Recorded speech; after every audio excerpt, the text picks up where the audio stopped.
آج کی نشست کا پہلا سوال میڈیکل سائنس کی دنیا میں ایک بہت مارکت الآراء دریافت، انسان کو سور کا دل لگایا گیا ہے اور انسانی جان کا تحفظ اور اس کی بقا کو ممکن بنایا گیا ہے۔ ایک بحث جاری ہے دینی لحاظ سے اس اقدام کی کیا نوعیت ہے۔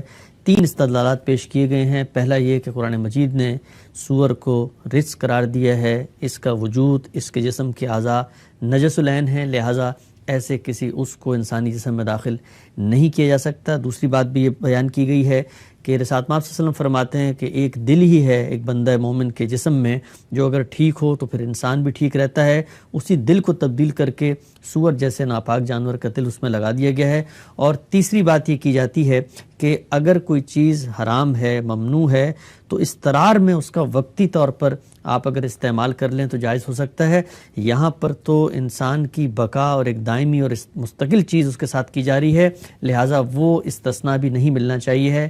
انسانی جسم میں سور کے دل کی پیوندکاری آپ کی رائے کیا ہے؟ دنیا میں جو جانور پائے جاتے ہیں ان میں خنزیر یا سور وہ واحد جانور ہے کہ جس کو اگر آپ اس کی حقیقت کے لحاظ سے دیکھیں تو وہ بکری کی نوع سے ہے، یعنی چرندوں کی نوع سے ہے، لیکن کچلیاں بھی رکھتا، گوشت بھی کھاتا ہے۔ تو یہ ایک مشتبہ جانور تھا۔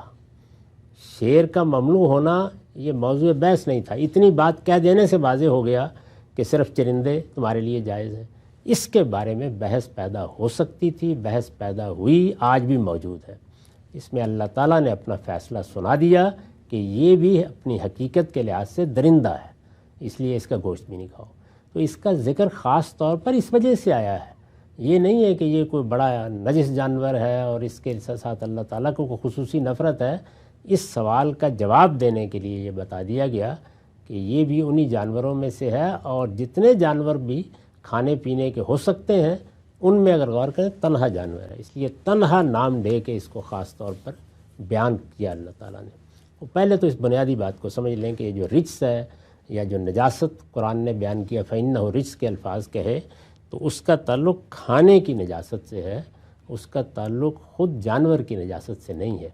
یہ جو بعض احکام لوگوں نے نکال لیے کہ اب وہ چھو جائے آپ کو، یا ایسے کتوں کے بارے میں یہی چیز پیدا ہو گئی، یہ بالکل بے بنیاد ہے، اس کی کوئی حیثیت نہیں ہے۔ اس طرح کی چیزیں دین کا موضوع ہی نہیں ہوتی۔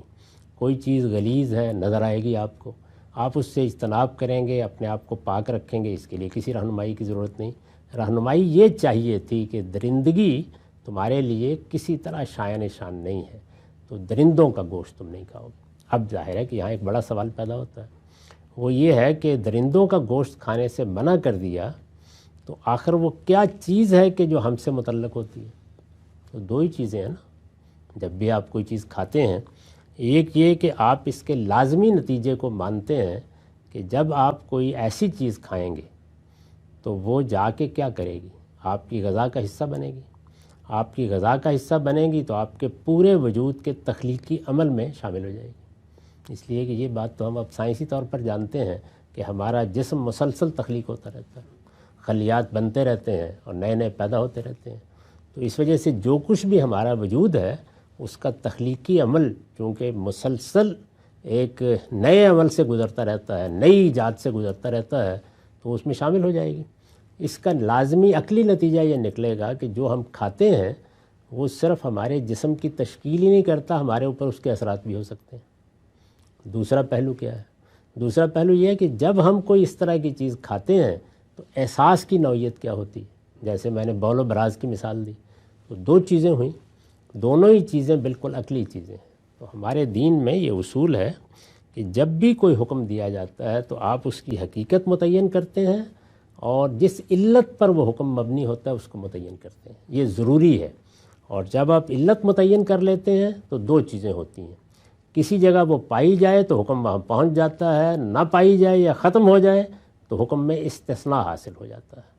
تو اس لیے میرے نزدیک یہ بات جو ہے یہ علی الاطلاق کہنی ٹھیک نہیں ہے کہ آپ اگر کھا نہیں رہے، یعنی آپ اگر کوئی برش بنا رہے ہیں بالوں سے اور آپ اگر کھال استعمال کر رہے ہیں تو کوئی سوال پیدا نہیں ہوتا، لیکن آپ اپنے وجود کا حصہ بنا رہے ہیں تو دونوں سوال پیدا ہو جائیں گے۔